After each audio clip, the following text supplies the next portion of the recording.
கையோடு வாங்கிக் கொள்வேன் அதை கையோடு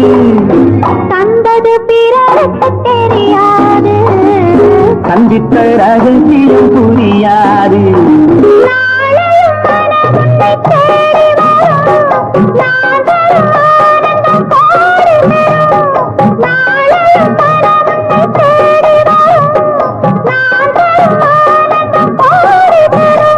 உன் மனமும் குணமும் நாடகம் உன் மடியினில் நான் ஒரு குழந்தை நீ வர வேண்டும் என்று எதிர்பார்த்தேன் வரும் வழிதோறும் சண்முகம் பார்த்தேன் காத்து இழப்பதில் இன்பம் உண்டு காக்க வை